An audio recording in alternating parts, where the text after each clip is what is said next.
Buenas tardes, muchísimas gracias por su asistencia. Bueno, pues vamos con la segunda conferencia de este ciclo de la historia colectiva de Alcalá de Henares. En esta ocasión la conferencia es, como pueden comprobar, pues es a dos. Voy a presentarles por orden de intervención. En primer lugar intervendrá Sebastián Rascón Marqués, que es doctor en Arqueología y máster en Desarrollo Territorial por la Universidad Autónoma de Madrid. Actualmente es el jefe de Servicio de Arqueología del Ayuntamiento de Alcalá de Henares y igualmente pues, es director del Parque Arqueológico Ciudad Romana de Complutum. Con lo cual, pues, nadie más indicado para hablarnos de Complutum que Sebastián Rascón, que además lleva muchísimos años.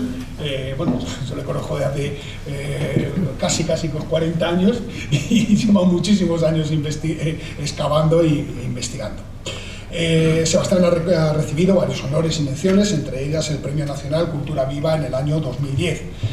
Ya digo que ha desarrollado una larguísima actividad investigadora, principalmente en el mundo romano, siendo director pues, de las excavaciones arqueológicas en la ciudad romana de Complutum durante los últimos 25 años y siendo autor de numerosas publicaciones de carácter científico sobre la antigüedad romana. Está especializado también en el campo de la musealización de yacimientos arqueológicos, dirigiendo los 6 encuentros internacionales que se celebraron entre los años 2000 y 2010 y en la introducción de las nuevas tecnologías a la llamada arqueología virtual en el patrimonio histórico español. Ha sido director, como digo, de las excavaciones arqueológicas en Complutum y concretamente de espacios tan emblemáticos como la famosa Casa de Hipólitus y la Casa de los Grifos, y es corresponsable de sus programas de valorización. Entre sus últimos trabajos es uno de los directores del Plan Director de la Ciudad Romana de Complutum. Es integrante, forma parte de la Comisión Local del Patrimonio Histórico de Alcalá de Henares y ha sido hasta el año 2020 consejero del Instituto de Ciencias de la Antigüedad de la Universidad Autónoma de Madrid. Por su parte, la presento ya para que vayan los dos directamente. Por su parte, Ana Lucía Sánchez Montes es doctora en Historia Antigua por la Universidad Autónoma de Madrid y también es licenciada en Prehistoria y Arqueología por la misma Universidad Autónoma y máster en Desarrollo Local también por la misma universidad. Es arqueóloga profesional, ha sido profesora asociada de la Universidad Autónoma de Madrid, así como profesora honorífica en esta misma institución. Y en la actualidad pues, colabora en varios másteres de la Universidad Autónoma y de la Universidad Complutense de Madrid. Tiene amplia experiencia en actuaciones arqueológicas, en excavaciones, restauraciones monumentales, etcétera, etcétera, habiendo dirigido hasta la fecha más de 200 intervenciones, principalmente desarrolladas en las comunidades autónomas de Madrid, de Andalucía, de Castilla-La Mancha, Castilla-León y Aragón, pero también ha participado como investigadora en excavaciones en Ostia Antica, en Italia, y en colaboración con la Universidad de Cambridge. Ha venido estando vinculada a varios proyectos de gran envergadura relativos al patrimonio histórico de Alcalá, dirigiendo intervenciones arqueológicas en el Palacio Arzobispal, en la Catedral Magistral de Alcalá, en el Monasterio Cisterciense de San Bernardo o en el actual Museo Arqueológico Regional. Pero principalmente ha sido durante 20 años la directora de excavaciones arqueológicas y programas de musealización y restauración de la ciudad romana de Complutum. Como investigadora y además de numerosos trabajos sobre arqueología medieval y moderna, su especialización se centra principalmente en la arquitectura romana, muy especialmente en la arquitectura doméstica y en las pinturas murales de esa época, de la que nos va a hablar de forma amplia.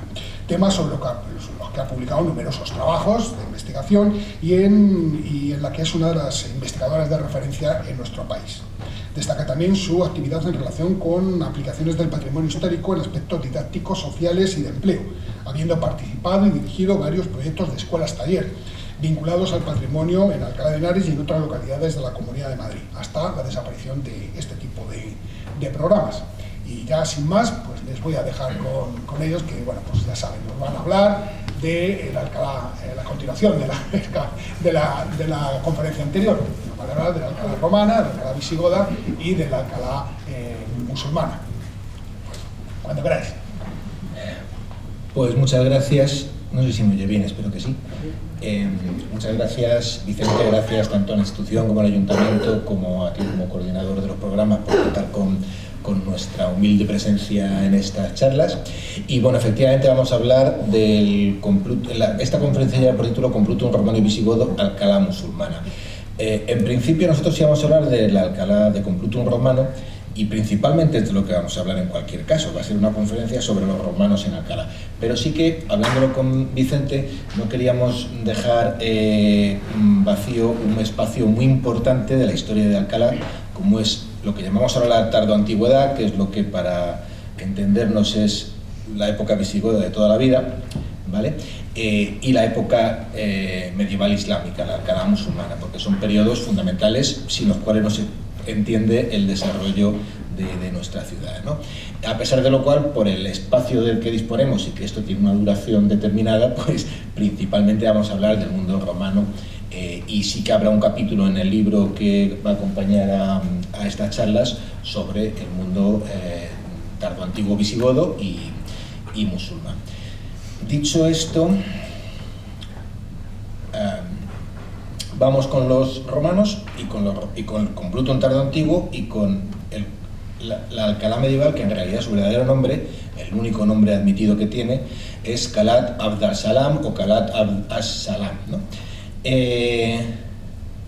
Aunque ya ha habido una conferencia anterior, sí quisiera resaltar la importancia de esta imagen que tenemos a mi espalda, que es una imagen que define muy bien lo que es la ciudad de Alcalá. Alcalá, para entenderla, hay que comprender que es una ciudad que se caracteriza por un urbanismo, lo que llamamos un urbanismo itinerante, es decir, que no tiene una estratigrafía vertical, que es la más común y la que uno tiene en mente cuando habla de arqueología, donde unos momentos históricos van encima de otros y se van superponiendo, ¿no?, hasta X metros. Pekín, por ejemplo, tiene 100 y pico metros de estratigrafía vertical, una brutalidad. En este caso no ocurre así, pero no ocurre así porque la ciudad se ha ido desplazando en el espacio, y ha motivado que tengamos un patrimonio histórico muy disperso, porque el núcleo principal de la ciudad de Alcalá, se llamase como se llamase Complutum, se llamase Alcalá, se llamase Burgo de Santiuste o se llamase Calat Abd as-Salam, ha estado repartido a lo largo de un pasillo que está marcado por el río Henares.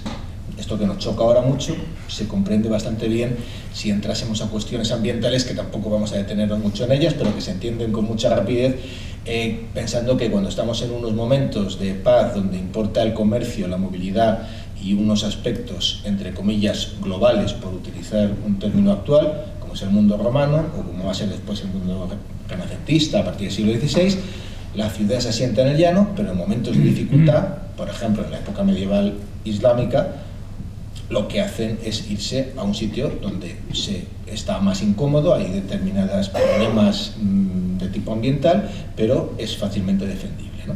Entonces, eso es fundamental para entender lo que es Alcalá. Por tener también un marco histórico, pues efectivamente aquí a mi espalda vais a poder ver, os voy a tutear si nos importa, unos listados con acontecimientos, con hechos positivos que conocemos y que nos sirven para fijar un poco históricamente de lo que vamos a hablar.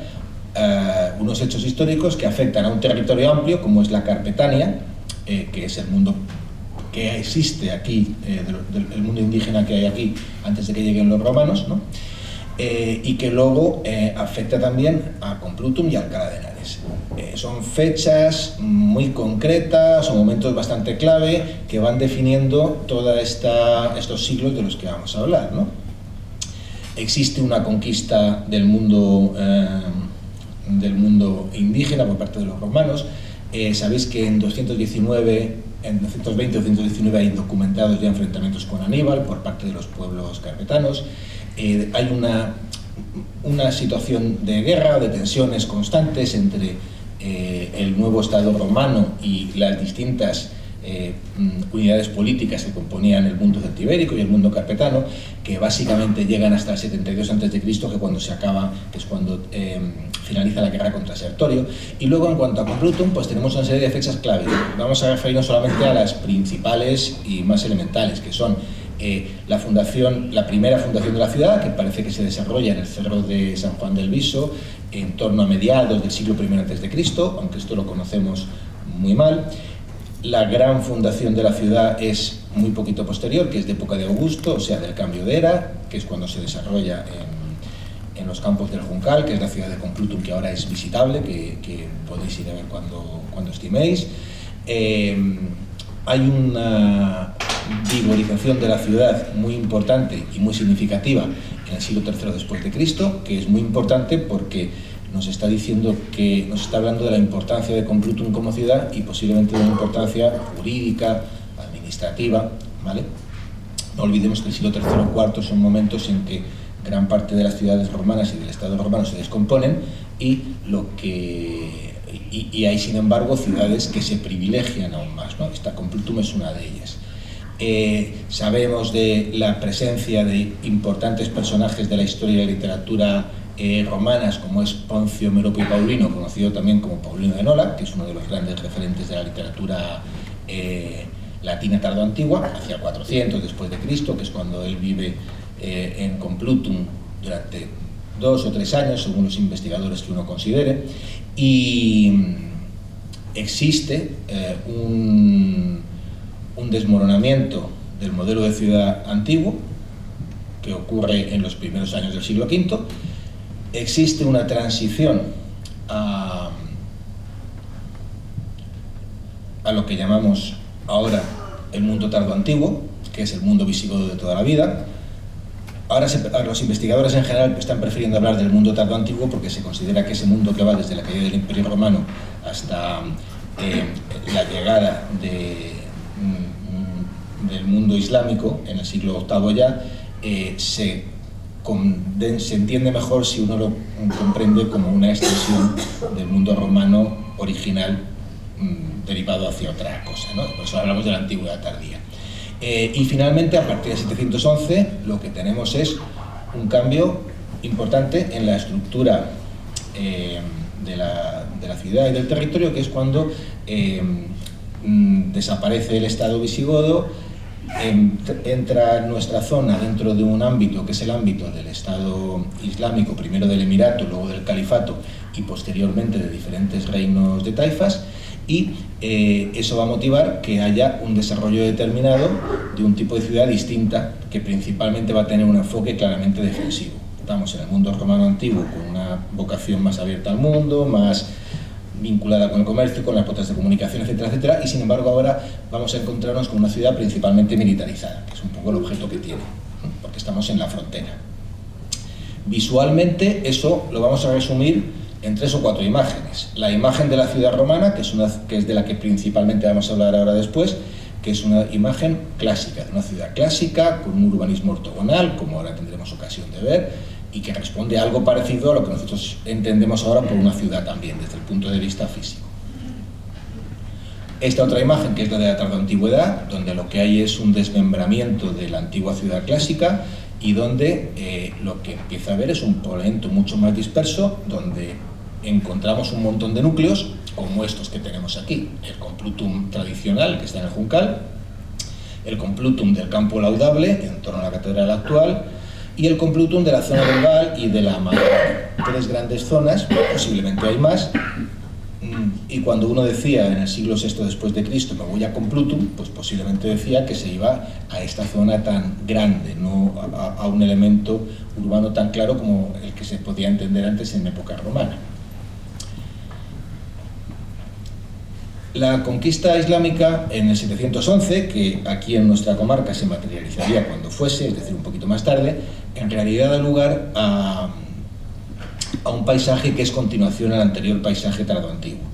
Porque lo que conocemos de época emiral y de inicios de época califal son cosas como esta, que son muy escasas y raras. Estas imágenes, que son cortesía de Jorge Herrera Miguel, que es la persona que hizo la excavación arqueológica, el arqueólogo que hizo la intervención arqueológica, lo que nos muestran es un poblado de época emiral, que está en el valle, en las cercanías del actual Complutum, y que, como veis, es un poblado de lo que llamaríamos los arqueólogos fondos de cabaña. Es un paisaje muy semejante al que excavaríamos si excavásemos un poblado de la Edad del Bronce, con una serie de fondos, de huellas de cabañas construidas sobre el terreno, de una arquitectura muy precaria y una necrópolis al lado. Y solo será a partir del siglo IX, o quizá incluso X, cuando nos vamos a encontrar otra vez con un fenómeno urbano importante, que es la ciudad de Calat Abd al-Salam.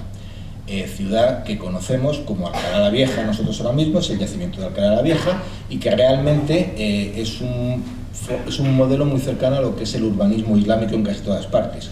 Hay una alcazaba, que es lo que popularmente se denomina Alcalá la Vieja, el cerro que contiene la alcazaba, que realmente lo que tiene es el Palacio del Gobernador, una serie de torreones que han venido siendo objeto también de excavaciones en estos últimos años, principalmente por parte, en este caso, de la Comunidad de Madrid, y que está rodeado, sin embargo, por una serie de elementos de población, por lo que llamaríamos medinas o pequeños barrios que rodean y que son donde vive realmente la población, ¿no? Esta ya es una población fortificada. ¿Por qué? Pues porque el siglo X y el siglo XI es cuando el conflicto entre los reinos del sur, los reinos de taifa islámicos, ya en esta época, empiezan a tener una dificultad cada vez mayor de convivencia con los vecinos, con los reinos cristianos vecinos del norte, lo que provoca constantes problemas de convivencia y un estado, digamos, de guerra perenne, que conlleva la necesidad de desarrollar una provincia que es la Marca Media, en la que se encuentra Calat Abd-al-Salam, donde el fundamento principalmente es defender Toledo y, por supuesto, defender la joya de la corona de los reinos islámicos en la península ibérica, que es Córdoba y toda la zona del Valle del Guadalquivir y del sur de España, ¿no? Bien, dicho esto, y para ir avanzando, vamos a volver al objeto principal de la charla de hoy, que es Complutum, la ciudad romana, y en este caso yo voy a comenzar con una visión general de la ciudad, y nos gustaría empezar poniendo en claro una cosa, que es ¿qué es una ciudad romana? Es decir, hablamos de la ciudad romana de Complutum, pero uno pues encuentra a veces referencias a ciudades romanas en yacimientos que tampoco lo son.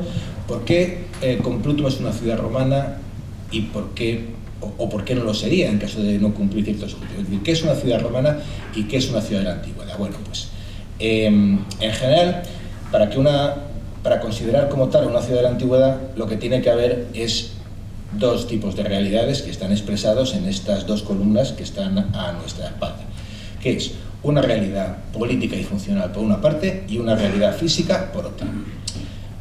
¿A qué se refiere la realidad física? Y voy a empezar por el cuadro de la derecha. Pues se refiere en primer lugar, a la capitalidad. Una ciudad implica que hay una capital de un territorio que puede ser amplio, que veremos en este caso que lo es bastante, en el caso de Complutum, donde el elemento ciudad que llamamos nosotros, lo que es el núcleo capitalino, es el centro de ese territorio tan amplio que gestiona esa ciudad, ¿no? Otro aspecto físico es el tamaño. Tamaño que significa que ese elemento urbano, para que sea una ciudad, es grande. Ponemos grande entre comillas porque habría que empezar a definir qué es lo que entendemos por grande en el caso de una ciudad del siglo I o II después de Cristo, y que no es lo mismo, evidentemente, de una ciudad del siglo XXI. Tiene también que tener, en cuanto a realidad física, una determinada estructura, es decir, que tiene que tener un diseño urbano, tiene que haber un urbanismo. Hay un plan racional urbanístico donde se diseñan las calles, los espacios públicos, los saneamientos, etcétera, etcétera. Y en último lugar, hay una determinada arquitectura. Hay elementos que responden a lo que llamaríamos una arquitectura formal y de alta calidad, ¿vale?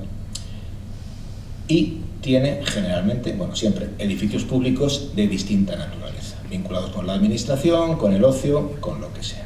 Esa sería la realidad física, que es la que a uno le viene en mente en primer lugar cuando oye hablar de una ciudad romana o de una ciudad antigua, de una ciudad de Grecia o de Mesopotamia, ¿no? Pero a la izquierda tenemos el otro componente que es muy interesante, que es el de la realidad política y funcional. Tiene que haber una realidad jurídica. ¿Esa realidad jurídica qué significa? Pues que tiene que haber un autogobierno, ¿vale? Hay unas leyes propias de esa ciudad, por supuesto admitidas por Roma, que es la que manda en el imperio, y tiene que haber un estatuto, un rango de ciudad privilegiada, que en nuestro caso va a ser un municipio. Los romanos, cuando generan una ciudad que consideran privilegiada, en general tienen dos fórmulas básicas, que son el municipio o la colonia. Son dos rangos jurídicos muy parecidos, diferentes, pero que garantizan el privilegio de esa ciudad, ¿no? Hay una realidad social, que quiere decir que hay una sociedad compleja, que es muy semejante, al margen de otras cosas que a nosotros nos llaman muchísimo la atención, como figuras como los esclavos o los libertos, que como sabéis son esclavos liberados, pero es una sociedad compleja en la que seguramente hay unos grupos sociales que son muy semejantes a los que podía haber en una ciudad europea preindustrial del siglo XIX. Médicos, estrellas del espectáculo, carpinteros, mosaicistas, pintores, albañiles, una sociedad tremendamente variada, ¿no? Y luego hay una realidad económica, porque la ciudad lo que también tiene que ser es el motor económico de su entorno. Siendo el sector primario el principal elemento, la principal fuente de riqueza de la antigüedad y del mundo preindustrial en general, me estoy refiriendo a la agricultura, ganadería, caza, pesca, minería, siendo ese el principal motor el principal elemento económico. Sin embargo, con todo eso se negocia y se administra desde la ciudad, o sea, la ciudad actúa como un motor económico importantísimo, ¿no? Bien. La siguiente pregunta es, ¿por qué aparece una importante ciudad romana en la posición de Complutum? Porque la ciudad nos parece lo más natural del mundo que esté ahí, porque está, pero no es una seta. Tiene que haber alguna razón para la que esté esa ciudad ahí y no en otro lado. Bien, entonces es importante decir que el paisaje urbano del centro de España y en general de España, pero sobre todo del centro, por el mundo prerromano que existía antes, viene muy determinado por el mundo romano, de forma tal que en nuestra zona, en el centro de España, en la Comunidad de Madrid actual incluso, el origen del hecho urbano de la ciudad es de los romanos. El mundo romano es el que decide tener una ciudad aquí porque entra dentro de sus planes de control y de administración general del territorio, ¿vale? Entonces eso es fundamental. Y por tanto, ese esfuerzo económico que hay que hacer, porque nosotros ahora vamos a empezar a hablar del urbanismo, mi compañera va a empezar a hablar de la diversidad de las casas privadas, requiere unos fondos, una realidad económica brutal que no tiene el mundo carpetano anterior y que procede de otra realidad, que es el dinero y el Mediterráneo, ¿vale? Es la voluntad de Roma la que pone las ciudades en un sitio y lo hace con voluntad de control y de romanización. Romanizar es aculturizar, y aculturizar es meter a la gente en el gran saco del imperio. Los romanos conquistan de dos maneras. Una es por las armas y por la fuerza y por el ejército, que es la forma popular que entendemos nosotros, y otra, que es la más fuerte en realidad y la más estable, es a través de la cultura y de la ciudad. Sea usted un romano como yo, que va a vivir mucho mejor y va a estar mucho más contento. Pues eso tiene éxito. Para eso, por tanto, hay una doble realidad. Está la realidad del mundo carpetano, que es un mundo que todavía no está desarrollado urbanístico, como una entidad urbana semejante, ¿no? Y está el propio mundo romano, que sin embargo es un imperio de ciudades. Esas son las dos grandes fuerzas que van a confluir en la generación de este Complutum, que entonces lo que va a ocurrir con él es que se va a integrar en una realidad urbana muy amplia. O sea, para comprender Complutum hay que entender que está en un mundo global y que nos cuesta mucho entender. El Imperio Romano aglutina a 24 países actuales en cuanto a su territorio. Viven 60 millones, entre 60 y 90 millones de personas, según los autores, ¿no? Y hay una estructura administrativa de la que forma parte. Pero sobre todo el imperio es un imperio de ciudades, donde hay un gran mando arriba, que es el emperador, el gobierno de Roma, el gobierno central, pero luego las ciudades son las que tienen un nivel de autonomía enorme, con sus leyes propias, sus propios magistrados, sus propias decisiones en muchas cosas, salvo en la fiscalidad y en el ejército. Si hay que ir a la guerra, hay que ir a la guerra. Y se va con Roma, claro, no se va de otro modo. Y si hay que pagar impuestos, pues se paga impuestos.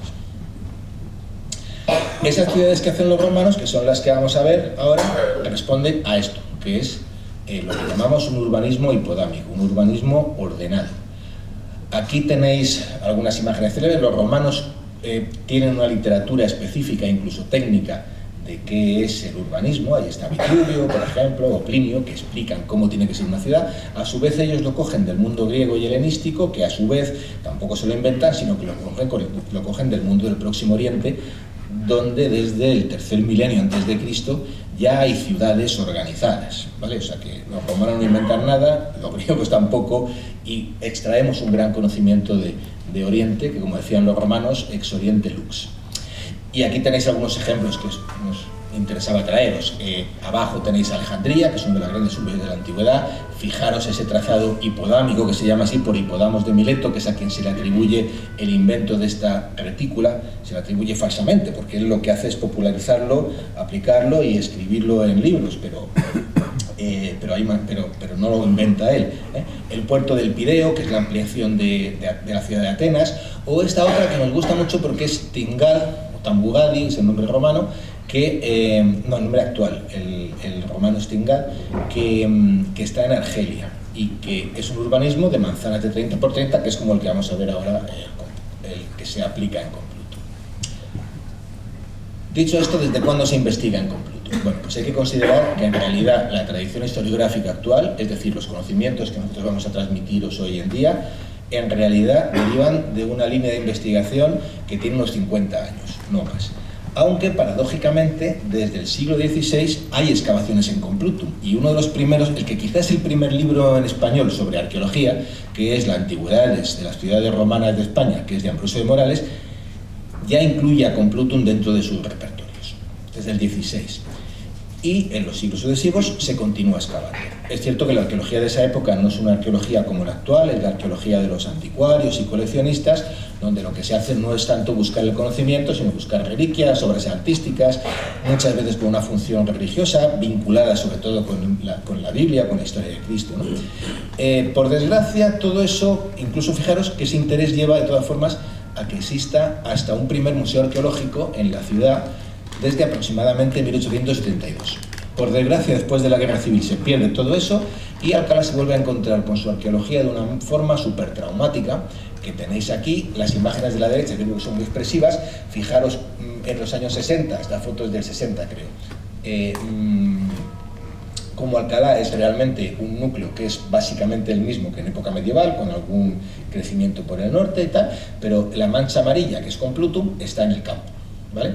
Y fijaros como unos años después, esta foto es de hacia 2010, han pasado unos 50 años, la explosión demográfica y urbanística, o urbana, ha sido tan tremenda que se ha comido literalmente buena parte de Complutum. Entonces, ese es el reencuentro con Complutum, eso es lo que motiva dentro de ese espíritu de recuperar la ciudad, que se dio aquí en los años 80 y tal, y recuperar su patrimonio. Pues hay una parte de ese patrimonio a recuperar, que era el patrimonio arqueológico, y eso da lugar, entre otros efectos negativos, a unos efectos positivos, que es que se genera una línea historiográfica de investigación y que se empieza a existir un interés para ver qué hacemos con Complutum, ¿no? Bueno, ¿qué caracteriza esta Complutum como ciudad clásica? Pues, en primer lugar, como decíamos, el territorio. Es capital de un territorio muy grande, sobre el que se puede discutir mucho, porque, como podréis comprender, es muy difícil fijar los límites de los territorios de una ciudad romana. En el caso de Complutum hay algunos muy claros. Claramente la Sierra Norte es uno de ellos, que nos separa de Segovia. Al sur tenemos el misterio de Titulcia, misterio porque no sabemos exactamente su territorio cómo se imbrica con el complutense, ¿no? Pero posiblemente hacia el este-nordeste se va a colisionar con el territorio de Segontia, que es la actual Sigüenza, en un punto que no somos capaces de definir muy bien porque no hay argumentos para poder hacerlo. Las características que tiene la ciudad de tipo jurídico, político, social, económico, son algunas de las que veis en pantalla. La ciudad tiene un estatuto de ciudad privilegiada que se manifiesta a través, parece, de el edicto que publica Vespasiano en torno al año 34 después de Cristo, donde a varias ciudades hispanas que todavía no tenían el rango de ciudad privilegiada le da el título de municipio, que es un rango privilegiado como tal, ¿no? Tiene, por tanto, una ley propia, aunque no la conozcamos. Se conocen 2 o 3 leyes de época Flavia y todas ellas fragmentadas, ¿no? La de Complutum sería semejante. Esta ley es una ley en la que se recoge, es una especie de mezcla entre lo que ahora mismo es un plan general y una constitución, porque incluye aspectos desde qué se puede hacer en la ciudad y qué no, Si yo quiero poner una lavandería que es contaminante, ¿dónde me dejan ponerla, por ejemplo? O si yo quiero expandirme hacia el norte, más allá de la línea de la muralla, ¿lo puedo hacer o no lo puedo hacer? Aspectos parecidos a lo que hace un plan general de uso del suelo y demás. Y otra parte que es parecida a una constitución, que es quién vota, cuándo se vota, cuándo son las elecciones, quiénes tienen derecho, quiénes no, quién está a los cargos públicos, cuántos magistrados hay, cuántos funcionarios tenemos derecho a tener, quién decide sobre las calles, sobre los alumbrados incluso, aunque con otros medios de los nuestros, ¿no? Y todo esto, ¿no? Y luego una sociedad súper variada, en la que no vamos a entrar, pero que cuenta con un montón de personajes diferentes. Complutum es un modelo de ciudad más acrópolis, que es un modelo urbano que se da en la antigüedad con frecuencia, ¿vale? Hay grandes referentes, como es Pérgamo, por ejemplo, que es una ciudad que está en la actual Turquía. La acrópolis es un elemento en altura, suele ser el elemento más antiguo de la ciudad, se ubican ahí algunos edificios determinados. En este caso la acrópolis estaría en el Cerro de San Juan del Viso. La ciudad principal, por el contrario, la tenemos aquí en el llano, y luego hay una amplísima zona de suburbios que en general cuando uno habla de la ciudad romana se olvida de ellos, pero que son fundamentales para entender la ciudad. Una ciudad romana en cuanto al crecimiento es muy parecida a las actuales. Empieza a haber cosas que se salen de la antigua ciudad, que no caben dentro por diversas razones, y a modo parecido, pero sin planificar de la misma manera que nos hacemos con nuestros polígonos actuales y en la planificación de esos nuevos usos, pues se va extendiendo por una zona muy amplia, que en este caso principalmente es horizontal, a lo largo de Henares. Bien, y muy importante el urbanismo, que es este. A través de varios métodos de investigación, podemos afirmar que el urbanismo de la ciudad romana de Complutum, el diseño urbano, sería algo muy parecido a esto que veis aquí. La zona que actualmente se puede visitar, para los que ya lo conozcáis, que es el Parque Arqueológico de Complutum, que está visitable, es esta parte de aquí, pero si os fijáis es una ciudad de gran extensión, en torno a unos 60 hectáreas, y donde hay una estructura de calles con manzanas de 30 por 30 metros, separadas por calles organizadas en una retícula casi perfecta. Aquí tenéis la planta diacrónica, algún detalle de cómo se percibe eso ahora mismo en el parque arqueológico, ¿vale? Y sí quisiéramos resaltar algunos elementos que son interesantes de ese urbanismo, por ejemplo, la presencia abundante de pozos y fuentes.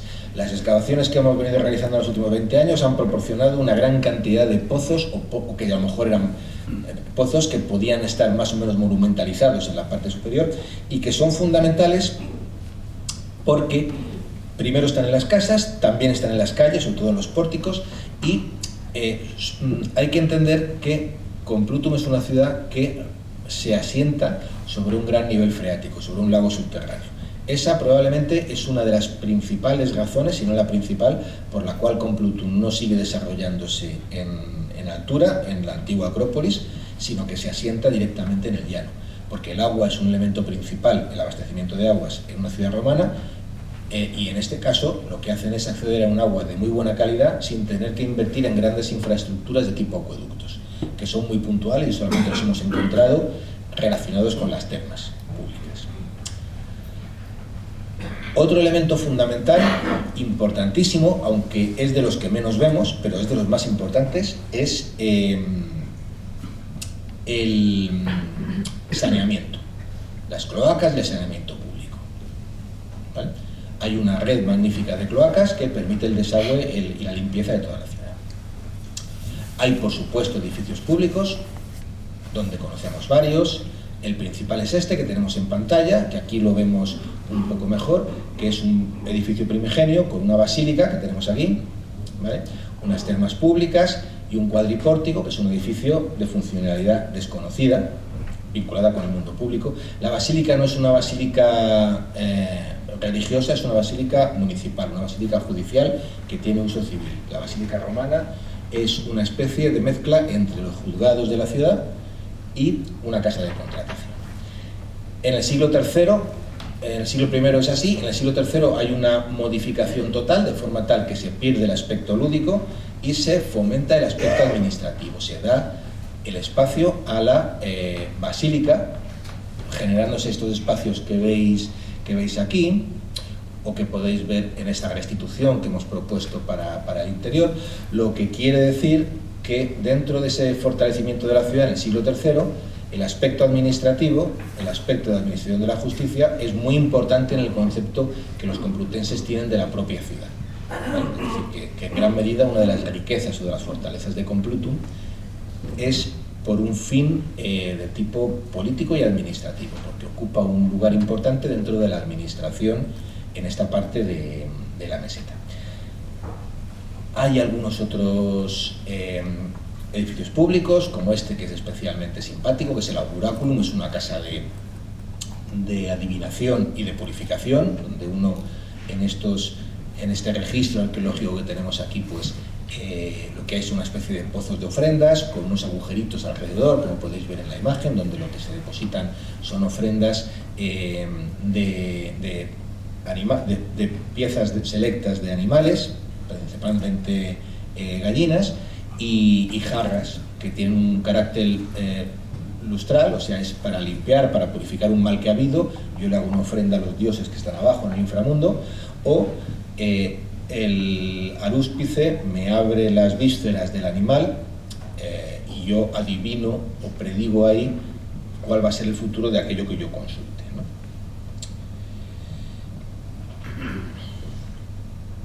Está presidido además por una imagen de una Tiké, que es una diosa relacionada con la fortuna y con la ciudad. Hay algunos otros edificios públicos interesantes. Este es el tetrapilon, o un arco de 4 frentes, que se construye marcando la entrada occidental de la ciudad, aparentemente en un momento que más o menos es el mismo en el que se hace la gran rehabilitación de la basílica. Tenéis el nuestro, que desgraciadamente solo se conservan las cimentaciones, y tenéis algunas referencias de otros arcos de 4 frentes que se conservan en el mundo todavía prácticamente enteros. Leptis Magna aquí abajo a la izquierda, abajo al centro el de Afrodisias en Turquía, el de Palmira, que debe estar destruido por el Estado Islámico ahora mismo ya, y otro hispano muy interesante, que es el de Caparra en Extremadura. Y dicho esto, llegaríamos a hablar de una de las cosas que mejor conocemos, que son las casas privadas, para lo que paso la palabra y el sitio a mi compañera. El cambio de posiciones por la grabación, que luego os mandaremos el enlace cuando ya esté editado. Entonces la cámara está en el ordenador y por eso se produce este cambio. Bien, pues a partir de aquí vamos a centrarnos a cómo son los edificios donde vivían los y las complutenses, cómo son sus casas. Edificios que además y fundamentalmente, aparte de ser los espacios de pernoctación, donde se desarrollan las actividades familiares, tanto las vitales como religiosas, son también el núcleo de actividades económicas y sociales y el lugar donde mostrar las modas arquitectónicas y decorativas que imperan por todo el imperio y que son el espejo de la cultura y de los gustos de los propietarios de estos edificios. La casa, por tanto, además de ser morada, se ha de ver como el elemento visible de prestigio y estatus económico, social y cultural de sus moradores, que participan de unas mismas costumbres que reflejan el modus vivendi more romano de la sociedad romana, y que nos encontramos en Complutum, donde se aspira a vivir a la romana, y de forma idéntica que se podría ver en cualquier otra ciudad del Imperio Romano. Lo que se traduce, volviendo a la arquitectura privada, en una arquitectura donde se repiten los esquemas y la organización y las funcionalidades de los espacios, y con las mismas decoraciones, tanto en pavimentos como en pinturas murales, que podemos encontrar por toda la extensión del Gran Imperio Romano. Os voy a exponer ahora, a partir de aquí, de los datos con los que contamos para poder hablar de esta arquitectura doméstica en el territorio de la ciudad de Complutum, y a partir de los distintos hitos con los que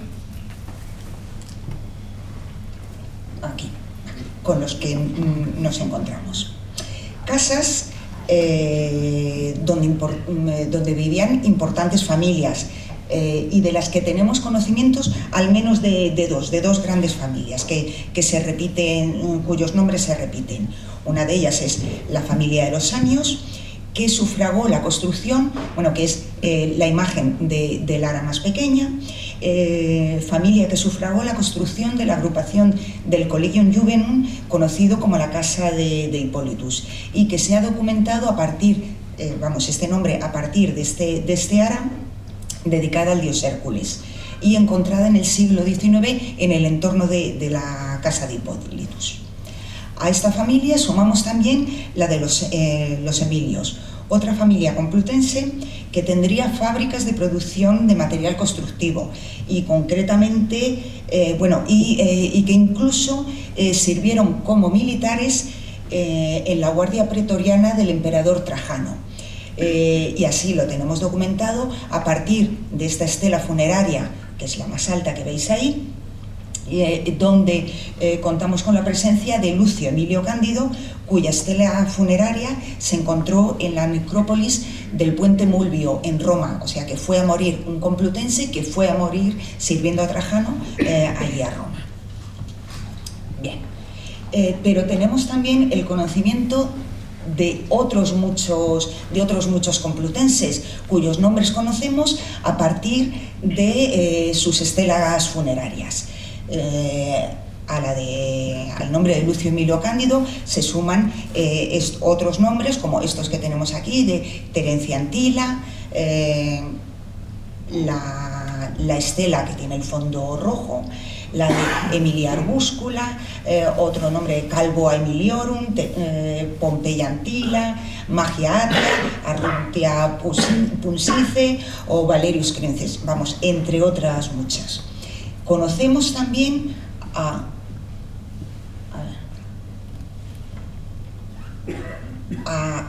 otros nombres de complutenses, no solamente con las estelas, sino también por los grafitos que han dejado en los cuencos, en las vasijas, con los que comían o bebían. Así tenemos nombres de Alcimetis, Silvano, Valeria, de una nómina de cerca de 80 nombres que conocemos. O incluso a partir de, otro nombre que además lo significo por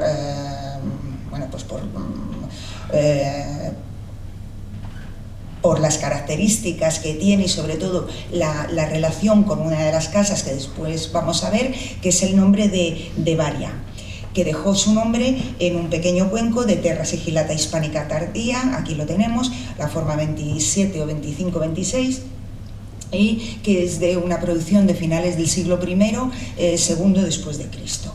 Esta misma Varia, que es la que nos encontramos, que posiblemente sea una niña o adolescente, y que también dejó su nombre por varias de las paredes de la Casa de los Grifos. Aquí lo podemos ver en las paredes pintadas,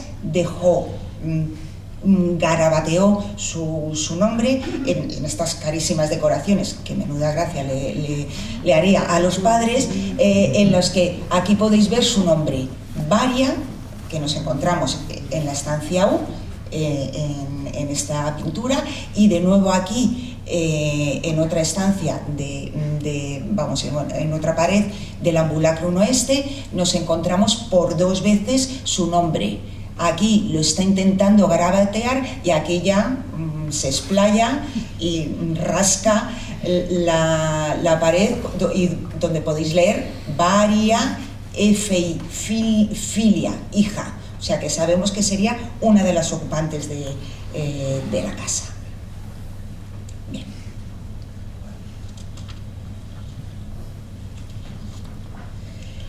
Volviendo al tema, ya que nos ocupa, que es de hablar de en qué tipos de casas vivían los complutenses. Básicamente conocemos 3 tipos de viviendas privadas en el mundo romano. La villa, que es la vivienda suburbana, se desarrolla o se encuentra en el campo y no tiene una tipología conocida. Ahí tenéis la imagen superior.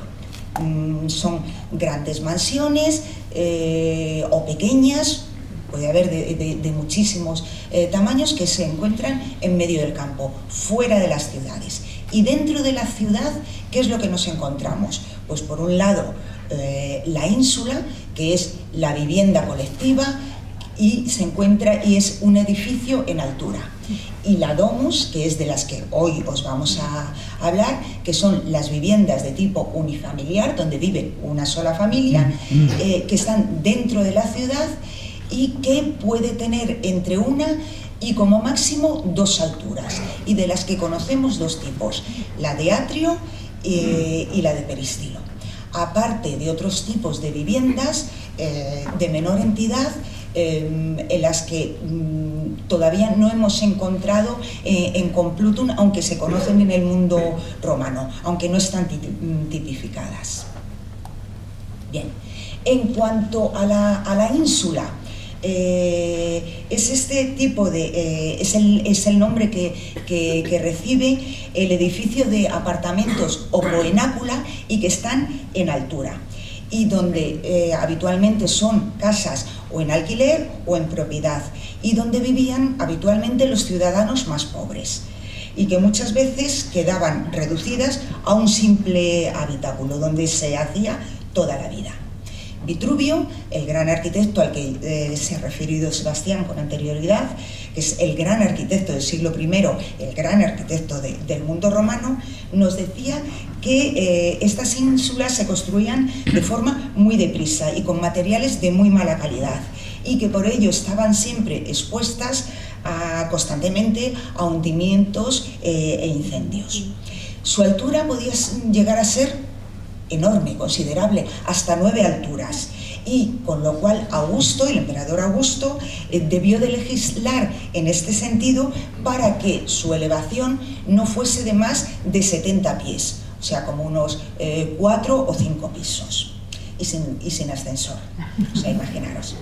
Estos edificios habitualmente se construyen por la presión demográfica, hay mucha población, y por la falta de espacio en las ciudades. Y por eso solamente se han podido documentar en Roma, en Ostia Antica, en Pompeya o en Éfeso, en Turquía. Y hasta la fecha, en ninguna ciudad hispana, ni en Complutum, se ha documentado este tipo de edificación. Aunque bueno, a lo mejor, avanzando las investigaciones, pues nos podemos llegar a encontrar. Bien, volviendo a la primera categoría de edificios de casas privadas a las que nos hemos referido, la villa.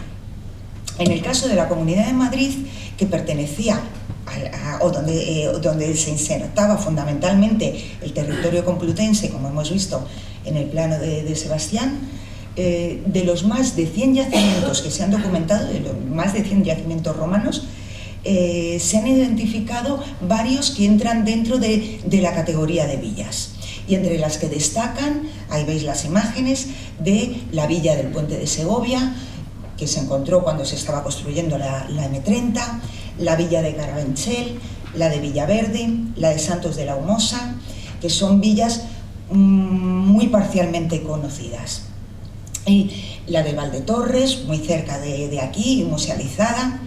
Y ya en Alcalá de Henares, en nuestro término municipal, la de la Magdalena, donde se han documentado hornos de producción cerámica, de material constructivo, fundamentalmente tejas, que serían posiblemente las que se utilizasen para las construcciones, para los tejados de las casas complutenses.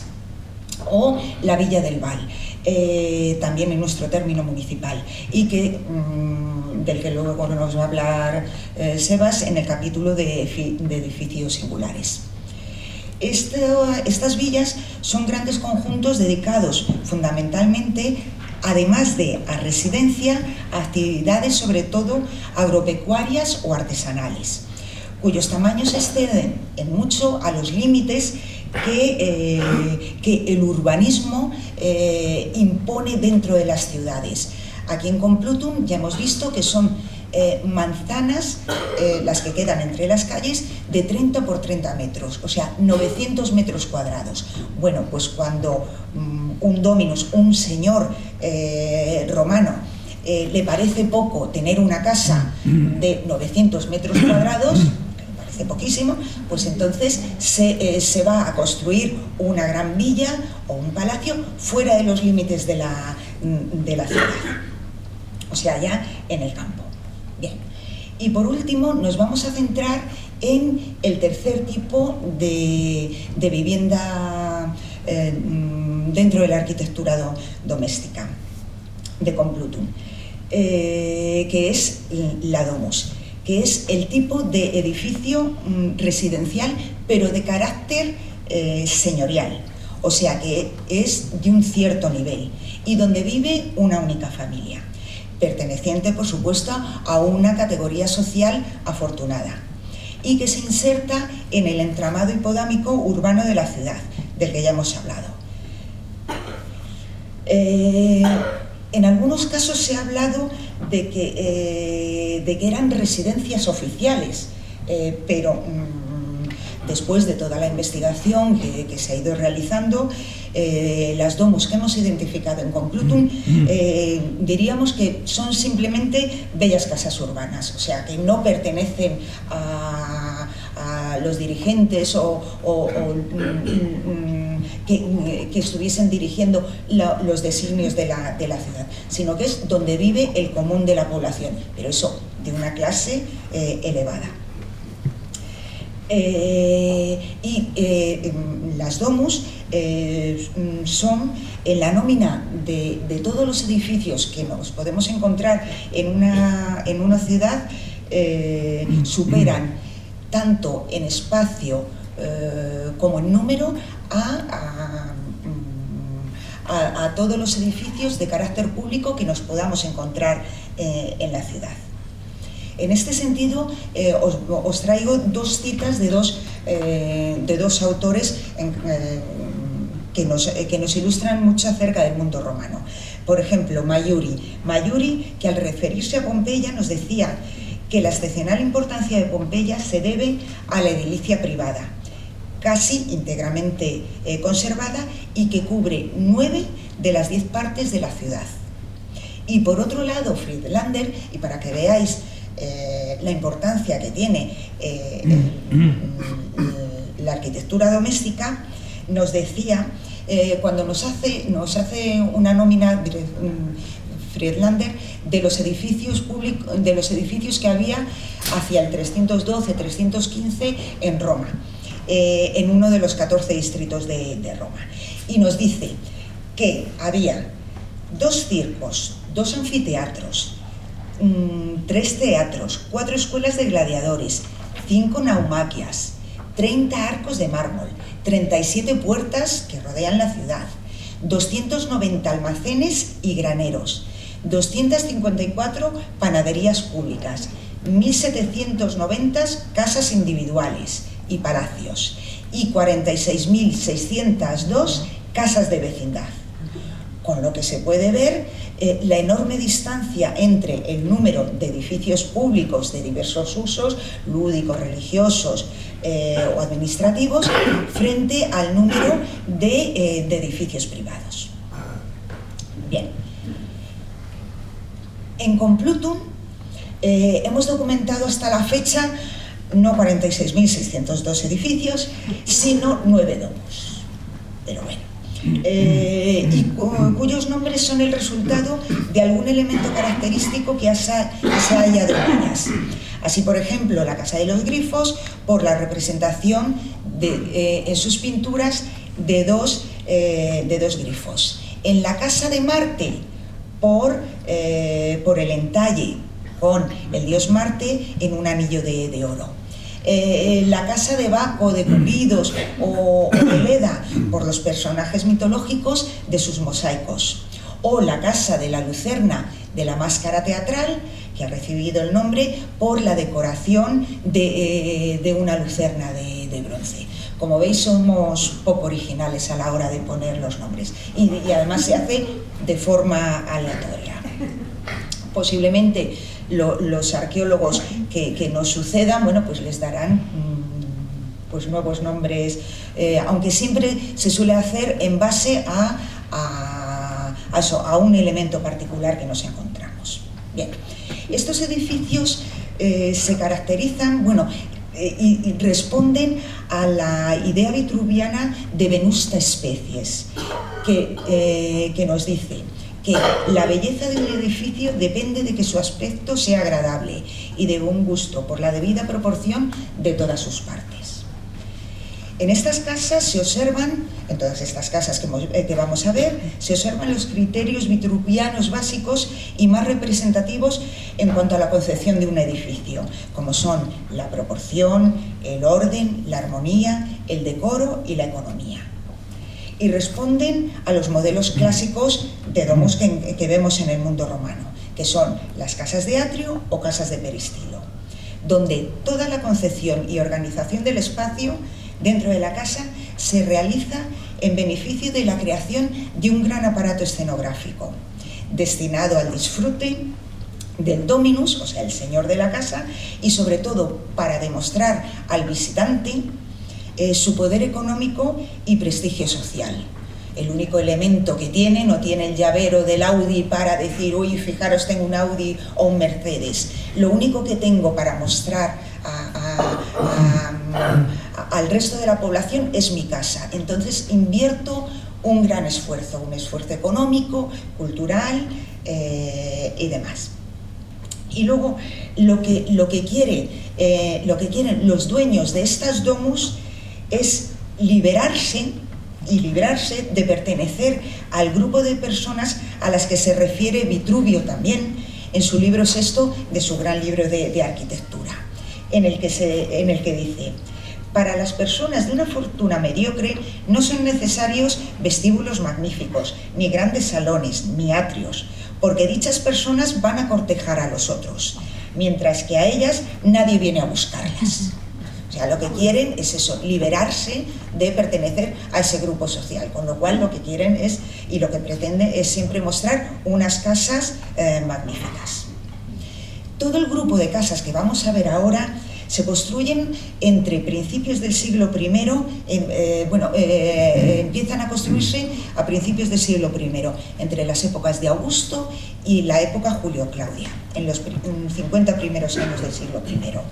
Y muchas de ellas a partir del siglo III, y como ha referenciado antes Sebastián, momento en el que la ciudad se encuentra en un gran auge, en un gran apogeo, se traslada también a la arquitectura doméstica, y es el momento en el que se han observado grandes reformas en estas casas, y no tanto reformas estructurales, porque las plantas siguen siendo las mismas del siglo I, pero es en estos momentos, a finales del siglo III y IV, cuando se observan reformas en sus decoraciones. Se ponen pavimentos, mosaicos, y se decoran con nuevas pinturas los edificios. Edificios que tienen una larga pervivencia. Hemos llegado a documentar que en muchos casos, como la casa de Cupidos, la casa de Baco o de Leda, alcanzan hasta el siglo V o VI después de Cristo. Fenómeno que podemos ver en otras ciudades como en Barcelona. Bien. Estas nueve domus que vamos a ver a continuación son el resultado de dos momentos distintos en la historia de la investigación. Las que tenéis en amarillo responden al primer momento, en el que los datos fueron obtenidos a partir de excavaciones arqueológicas, pero en la mayoría de los casos operaciones de salvamento, realizadas principalmente en la década de los 70 y 90 del siglo pasado, y que se localizan en la zona oriental del yacimiento. Son todas estas que veis aquí, insertadas en la trama urbana, y que se documentaron parcialmente cuando se construyó toda la barriada esta que se encuentra actualmente entre el barrio de Puerta de Madrid y los restos del yacimiento actual. Y, por ejemplo, las casas de Cupidos 2 y de Juncal 20, que son las que se documentaron en la década de los 90, se han descubierto a partir de hacer las reformas en los desagües de los bloques actuales, ¿vale? Ahora os enseñaré las imágenes. El segundo grupo de casas son las que tenéis aquí en rojo. Son las que englobamos, cuando los datos se consiguieron sobre todo en la primera década de este siglo y se documentaron en dos grandes zonas del yacimiento, en la zona occidental del yacimiento, la ínsula 2 de la Regio 2, la ínsula 2 de la Regio 2, que es esta donde se localizó la Gran Domus de la Casa de los Grifos, y también en esta misma ínsula, o sea, en esta misma región, pero en la ínsula 6, donde se localizaron 3 unidades de casa, en una manzana que denominamos del decumano 3. Bien, pues brevemente vamos a hacer una vista general de cada una de estas casas. La casa de los peces, vamos primero con las menos conocidas. Localizadas ahora mismo, ¿dónde se encontrarían? Debajo de los bloques de aquí. La casa de los peces, localizada en la Regio 3, es una típica casa de atrio no canónica y de la que se identificaron tres estancias, ¿vale? Y dos de ellas con pavimentos de opus tessellatum, y que, como veis, en la zona donde nosotros localizamos el atrio, pues se localizó el pavimento que da nombre a la casa, con estos peces con poca gracia. Bien. La casa de Cupidos 1, localizada en la Regio 3, aquí en esta zona. Se trata de una domus de 15 por 15 metros, o sea, 225 metros, con un patio lateral, y donde se documentaron 3 ambientes con mosaicos. Bien. La casa de Leda, que se localiza aquí, localizada en la Regio 2, y se trata de una domus con patio centralizado, este patio con un pavimento de ladrillo colocado en espicatum, y con una estancia, con un pequeño salón, una estancia de prestigio, pavimentada con el mosaico que podéis ver ahí en el Museo Arqueológico Regional, que da nombre a la casa, donde se describe el adulterio de Júpiter hacia Leda, Júpiter transfigurado en cisne. Bien. Muy rápidamente, porque si no os vais a aburrir ya. A ver. La casa de Baco. Esta es otra de las grandes casas que conocemos de Complutum, y que también se sacaron en aquellos momentos traumáticos de la construcción del barrio en la década de los 70, aquí lo veis, y de la que se recuperaron parte de su planta y de sus mosaicos, que también los podéis ver en el Museo Arqueológico Regional y parte también en el Museo Arqueológico Nacional de Madrid. Es una típica casa de peristilo de 900 metros cuadrados de planta, o sea, ocupa una manzana completa, con un patio centralizado y los ambulacra o pórticos de alrededor también pavimentados con mosaicos, y con una estancia fundamental que hemos interpretado como un triclinio, donde se encuentra el mosaico que da nombre a la casa, con un triunfo de Baco en el centro, acompañado de su séquito, de Ménades, Sileno y demás. Y que hemos interpretado que se trata de un triclinio por la disposición, el esquema de este pavimento, del mosaico. Se entraría desde aquí, y las mesas, la mesa de la comida se localizaría en el centro, y luego todo alrededor se colocarían los lepti, o sea, las camas tumbadas, como les gustaba comer a a los romanos. También de esta casa tenemos un tercer mosaico también con una pareja de pequeños erotes o cupidos. Como veis, los temas son repetitivos, les gustaban hacer erotes, pues en todas las casas que se preciasen tenían que tener un suelo con un par de erotes. Bien, y también, igual que en el tema repetitivo de los erotes, en la casa de Cupidos II, que se localizó también en la Regio 3, entre los decumanos 4 y 5, y donde documentamos, se encontró debajo del tercer bloque, aquí pegado al yacimiento, y aquí lo podéis ver, la imagen, no sé si la podéis ver, que se tuvo que sacar, se documentó cuando se estaba arreglando la canalización, la tubería del desagüe de todo el bloque. El bloque se encuentra desde aquí, todo para arriba, ¿lo veis? Y el mosaico se encontró a escasamente 80 centímetros debajo del bloque y lo extrajimos. Y de hecho, parte del mosaico no se ha extraído y sigue fuera del bloque. Este sería la planta del bloque actual. Esto fue el mosaico que sacamos, y la otra parte de este mosaico, de esta habitación, se encuentra todavía actualmente ahí, pero en la parte donde ahora aparcan los coches, pero debidamente protegido. Bien. A partir de este momento ya paso muy rápidamente a hablaros de las casas de ese segundo grupo y del que tenemos más conocimiento. En la manzana 7,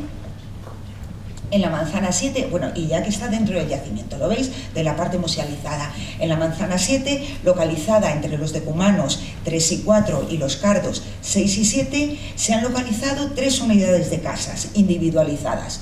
Cuando excavamos nos encontramos aquí un montón de habitaciones, un montón de una detrás de otra, que decíamos, pero bueno, ¿esto qué es? Más de 100, más de 70 habitaciones, ¿esto qué tal? Y entonces pudimos definir que lo que teníamos éramos 3 unidades de casa en una misma manzana. Las individualizamos por las direcciones y orientación de sus muros, por la presencia de los patios, uno por cada casa, ¿vale? Los patios individualizados, y por la presencia de un desagüe por cada una de las casas, y fueron las que nos dieron las claves para poder definir que en una misma manzana teníamos 3 unidades de casa. En la mitad norte de la manzana nos encontramos con estas 2 casas, la casa de Marte y la casa del Atrio, de 15 por 15 metros cada una, o sea, 225 metros de planta, y que se caracterizan por tener 9 estancias cada una y con un patio centralizado en el caso de la casa de Marte, y un patio trasero, lateral y trasero, en el caso de la casa del Atrio, y donde se localizaba en cada uno de estos patios el elemento fundamental de aprovisionamiento de agua. En el caso, un pozo. Como os dijo Sebastián, estamos sobre el último nivel freático, entonces no son necesarios acueductos ni tuberías para traer el agua a las casas, sino a través de los pozos que hacen en los mismos atrios o patios, ¿vale?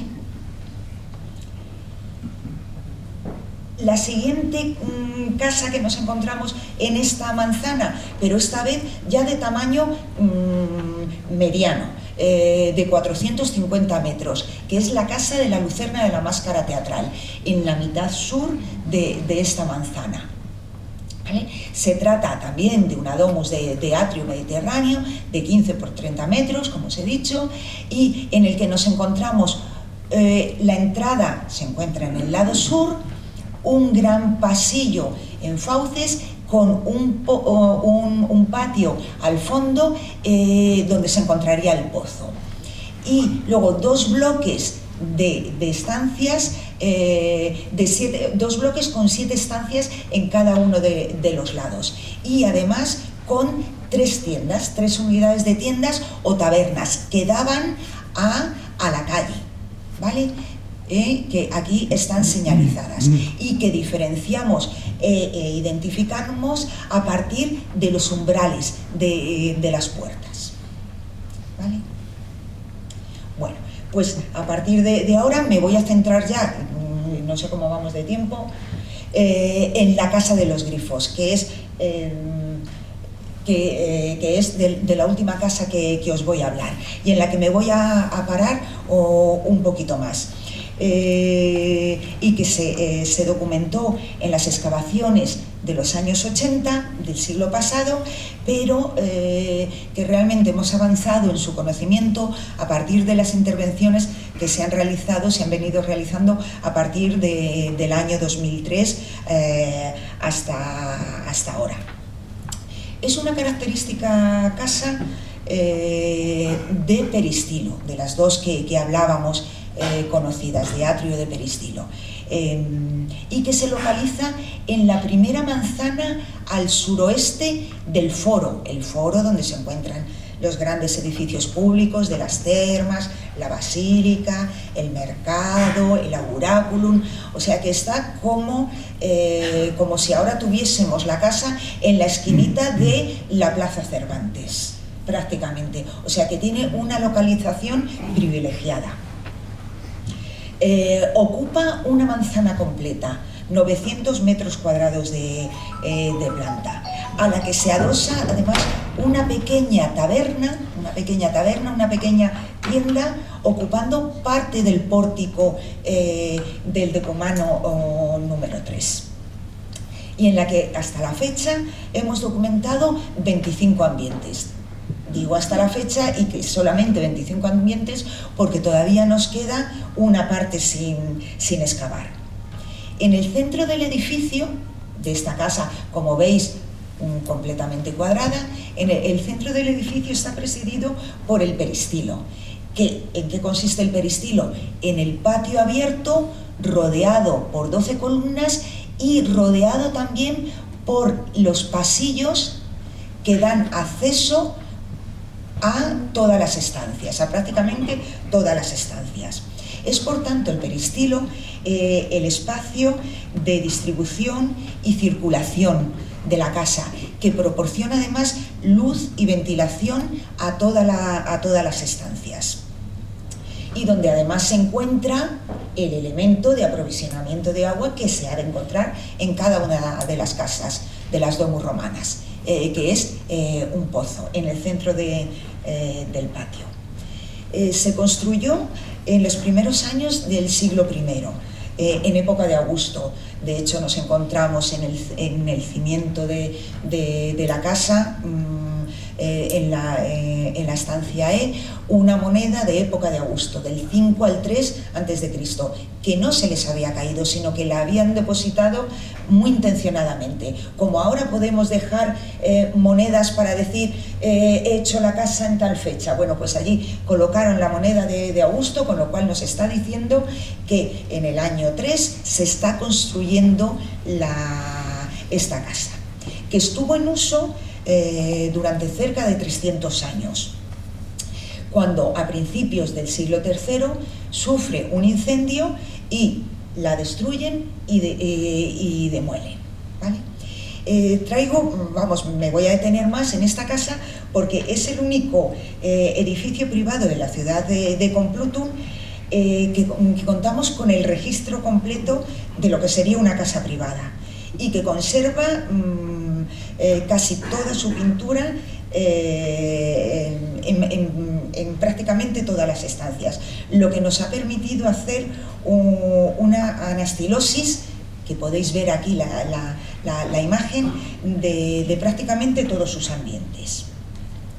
Ambientes que tienen una funcionalidad muy definida. Hemos podido definir, claro, nosotros no teníamos en cada una de las entradas de las estancias, esta es la cocina, esta es la habitación de dormir, aquí es donde me tomo el té, no, pero nosotros hemos definido las funcionalidades del de los ambientes por las decoraciones, los elementos de la cultura material y por la posición dentro de la casa. Y hemos podido identificar distintas funcionalidades. Hay estancias de reunión y representación, hay estancias de distribución, hay estancias para estar y dormir, y hay estancias que no tienen decoración y que se dedican, como las cocinas, y que se dedican también a actividades artesanales. Bien. Y bueno, en estas casas, y en esta casa es donde también esos, cuando hablábamos de los criterios vitruvianos de orden, proporción, economía, decoro, nos lo encontramos perfectamente en esta casa. Y de esta casa es de la que conocemos a una de sus últimos habitantes, que es la famosa Varia, que se lió a estropear todas las paredes, ¿vale? Y que ya nos hemos referido. Y no solamente por los grafitos, y que sabemos que es una de las últimas ocupantes por el cuenco que antes os mostré, el cacharro de Terra Sigillata, y que se encontró en el último nivel de uso de la estancia U. Bien.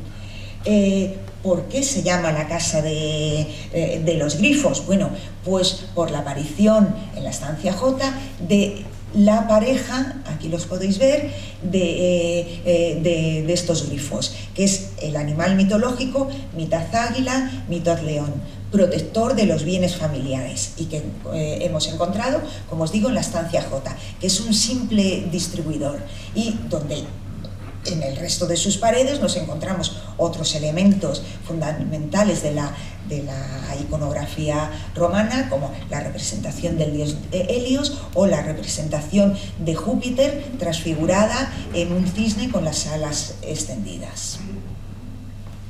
Bien.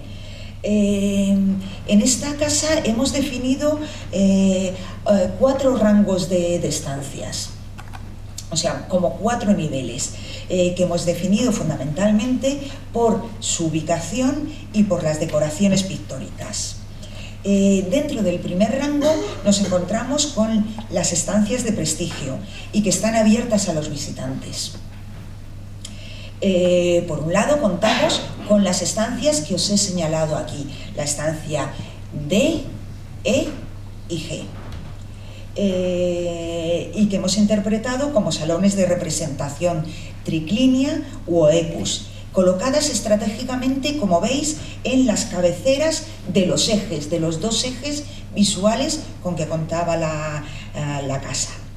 Y por otro lado, aparte de estas estancias, nos encontramos con los ambientes de circulación y los ambientes dedicados al ocio, también abiertos a los visitantes, como los ambulacra, que son estos pasillos en torno al patio, o el mismo jardín, y que son todos ellos ambientes con elaboradas decoraciones donde predominan los esquemas con campos rojos, con paredes rojas e interpaneles negros. Aquí veis algunos ejemplos, y con remates de cornisas elaboradas, molduradas. Y ha sido en estos espacios donde únicamente nos hemos encontrado representaciones antropomorfas, como en la estancia D, que después vamos a ver. O, por ejemplo, con representaciones antropomorfas también en el muro sur, aquí lo tenéis, el muro sur del peristilo, y que cerraba el jardín, donde se representa una megalografía con una escena de caza, de una concepción clásica, y donde se narra la gesta de jóvenes héroes vestidos, aquí os traigo a uno de ellos, vestido con una túnica verde, montado sobre un caballo, y tenemos otros 2 más dentro de esta gran escena. Escena que, como es una escena de caza, en el que este joven con la túnica verde, está alanceando al felino, un leopardo macho, que le ataca por la parte de la grupa. Y es una concepción que nos remite al mundo griego clásico. Escena, por tanto, que adquiere un alto valor simbólico y que es una ostentosa manifestación de autorrepresentación del dominus, del señor de la casa. No solamente por el tema, sino también por el tamaño de las figuras, casi a tamaño natural, y por su ubicación dentro de la casa. Fijaros, se colocaba aquí al fondo de esta pared, y desde el triclinio de la estancia E, o sea, aquí donde estaría el triclinio, todo el dominus con los visitantes o sus invitados aquí tirados en una gran comilona, podía ver la gran escena de caza que se desarrollaba después del jardín, o sea, pero que la tenía a la vista desde el triclinio, desde donde estaba comiendo, y donde se autorrepresentaba a él mismo. Este joven cazador realmente es el dominus representado en una gran cacería y mandando la información de, fijaros, lo importante que soy, que me he ido de cacería a Oriente, a África. En España no, porque no había leopardos, pero me he ido hasta allá. O sea, fijaros el gran nivel económico, social y cultural que tengo. Bien. Luego, y ahora vamos en disminución de importancia de las estancias, nos encontramos con un segundo rango de estancias. En este caso este segundo rango son también estancias de prestigio, abiertas también al visitante, pero que se encuentran en posición secundaria. Ya no se encuentran en las cabeceras de los ejes, sino a los lados de los dos ejes principales. Y en este caso también guardan una uniformidad las decoraciones de sus pinturas. Los paneles son básicamente amarillos y con interpaneles negros donde se concentra toda la ornamentación. Y a este rango pertenecen la estancia F y la estancia U. Un tercer rango de habitaciones son las que están dedicadas a actividades más íntimas y cotidianas. A estas ya no tienen habitualmente acceso los visitantes de fuera de la casa. Y por tanto, pues como no las tenía que ver nadie, nada más que los propios usuarios de las casas, las decoraciones son mucho más sencillas, banales, y hasta incluso están peor ejecutadas. Y de hecho lo que tenemos son grandes paneles blancos o negros, como en la estancia O, y separadas con simples bandas, y con zócalos, que son las partes de abajo, con simples salpicones. O sea, estancias que habitualmente se dedican a las estancias de dormir, o sea, los cubícula donde dormían, o actividades de la vida cotidiana, donde coser, leer, o sea, donde desarrollar sus actividades más íntimas. Y que son las que hemos identificado en la estancia B, B1, H, I, O también. Bien. Y por último, el último rango y el menos con menos decoración, aunque no menos importantes, son los que incluimos dentro del cuarto rango, y al que pertenecen estancias ya sin decoración, y en las que incluimos la estancia P, que tenemos aquí,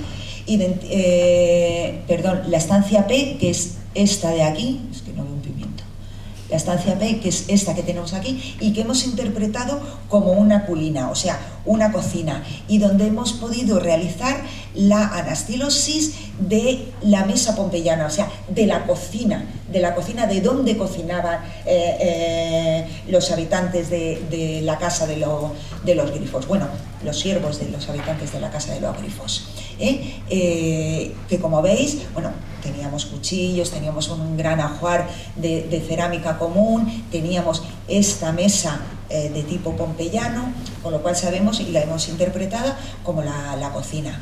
Otras estancias dentro de este rango son la estancia C, donde hemos podido documentar actividades artesanales a partir de la presencia de 3 grandes hornos, o las estancias N y N Sur, también con actividades artesanales. Y bien, no quiero terminar mi exposición de la casa o sea, de las distintas domus de Complutum sin detenerme brevemente en la decoración de una de las estancias a la que hemos hecho referencia, de la estancia D, de la Casa de los Grifos, donde hemos realizado una espectacular y reciente intervención que ha consistido en excavación y restauración y que ha concluido hace apenas unos 4 meses y que pertenece a ese primer rango de estancias, y que se trata de un pequeño salón, aquí lo tenemos, de 17 metros cuadrados, y hablamos de pequeño si lo comparamos con las otras estancias como la E y la G, que eran de 49 metros cuadrados, ¿vale? Y con un simple pavimento, el suelo, un simple pavimento de arcilla apisonada, pero eso sí, con algunos elementos de confort, como este que veis aquí, que es la base de un hogar donde colocar una estufa o un brasero, y que se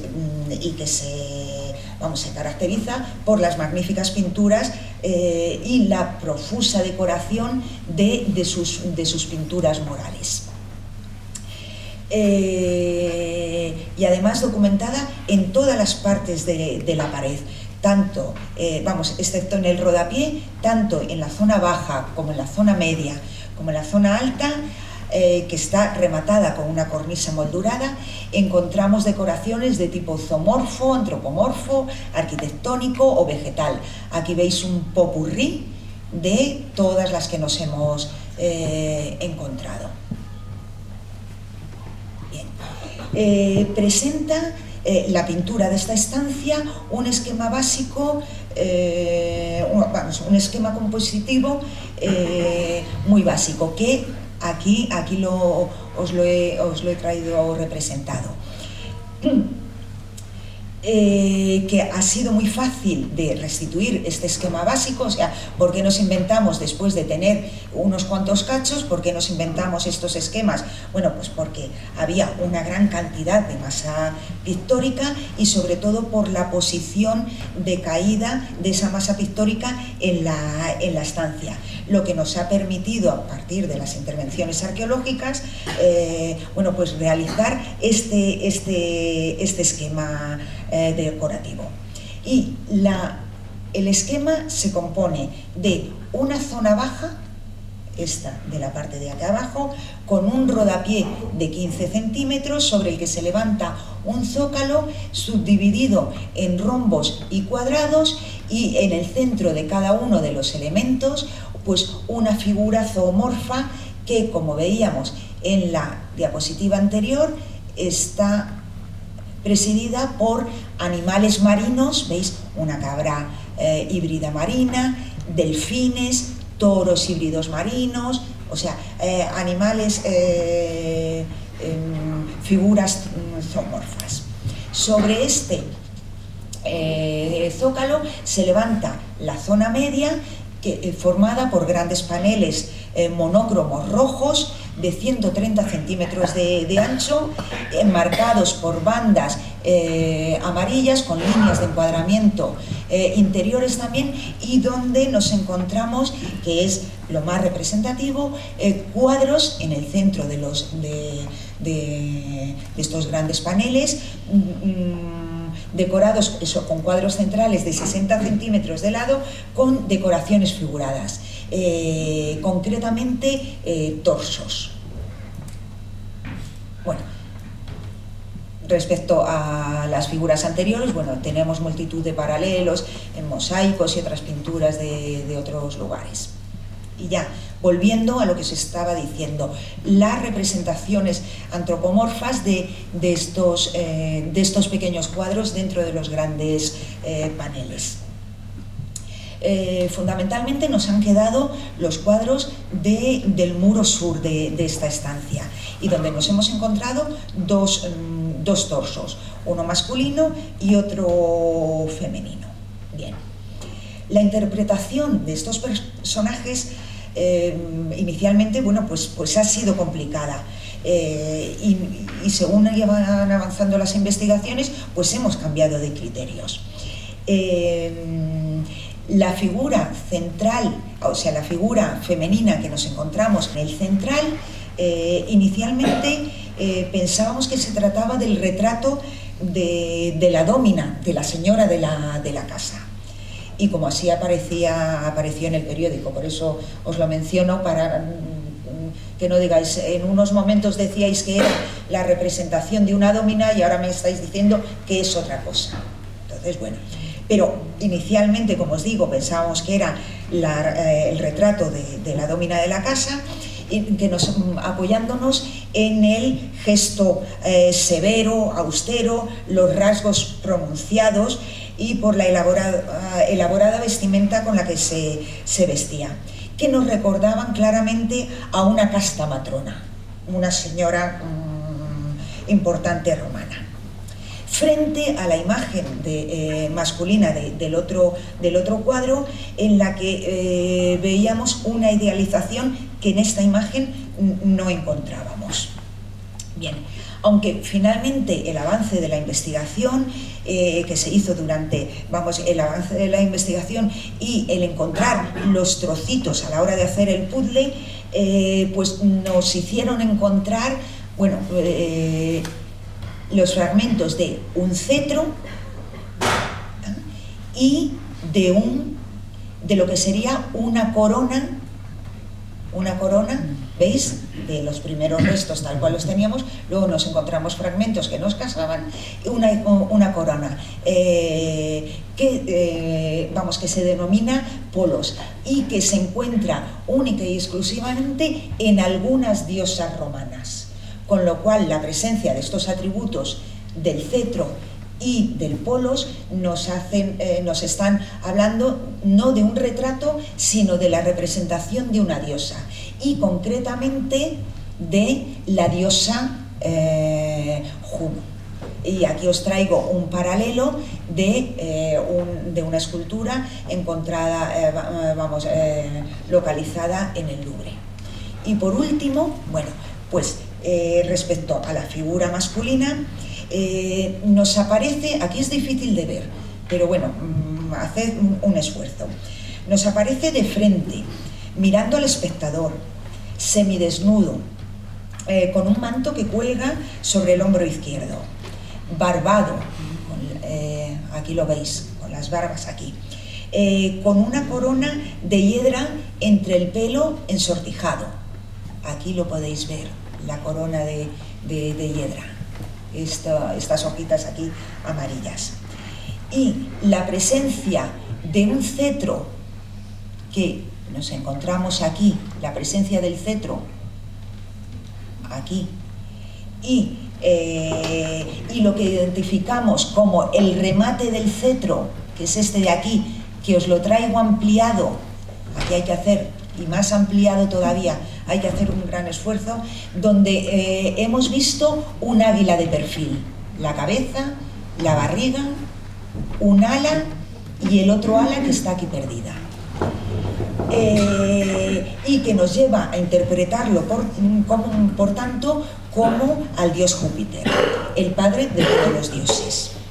Con lo que pensamos que en este muro sur de esta estancia estaría representada la tríada capitolina, los tres principales dioses romanos, Júpiter, Juno, y en el tercer cuadro, del que no nos han quedado apenas restos porque fue un fragmento documentado en las excavaciones de los años 80 y en el que sí se ha encontrado presencia de restos de color carne, pero que no podemos decir que sea Minerva, aunque nos encantaría para que pudiésemos decir que sí que tenemos efectivamente la tríada capitolina de Júpiter, y Minerva.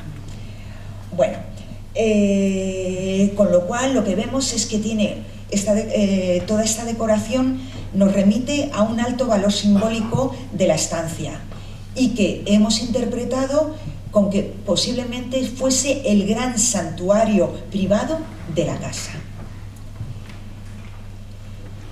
Y todo ello nos ha hecho llegar a una pregunta. Nos planteamos de si realmente la decoración tiene un intencionado sentido religioso o si solamente expresa el deseo del comitente de mostrar, o sea, del comitente del Domitus, a través de esta exuberante decoración, su modo de vida lujoso y su apego a la tradición clásica grecorromana, que a partir de Augusto se pone de moda tanto en la gran metrópoli Roma como en provincias, y que, como vemos, llega hasta el centro peninsular de Hispania, hasta lo que hemos visto en esta bella domus complutense que hemos denominado la Casa de los Grifos, y que nos recuerda a cualquier otra buena domus del Imperio Romano.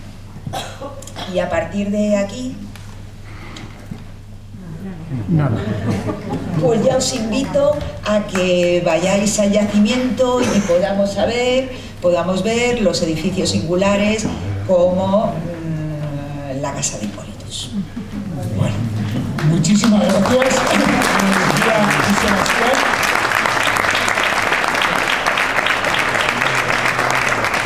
Creo que ha sido un lujo, pues, porque hemos podido entrar en un mundo que hoy en día, bueno, pues que ya está en una parte, está expuesto claro en la Casa de los Grifos, pero hay otras cosas que son absolutas novedades y bueno, que han sido investigaciones muy recientes y en las que están todavía en ello, ¿no?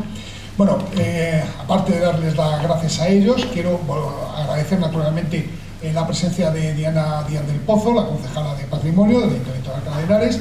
Quiero agradecer a la dirección y al personal del Corral de Comedias, que nos ceden su local, y quiero también darles una variación en la próxima conferencia. Por razones, nos han pedido por favor que si podíamos modificar, porque va a estar todo el mes de marzo, van a estar grabando Televisión Española, varios programas de teatro. Nos han pedido que si podíamos modificar la conferencia que estaba en principio fijada para el día 15 de marzo.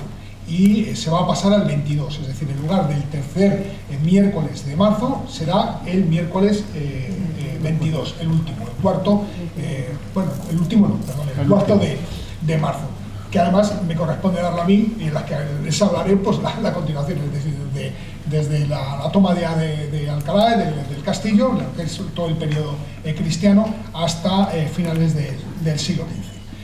Bueno, muchísimas gracias por asistir.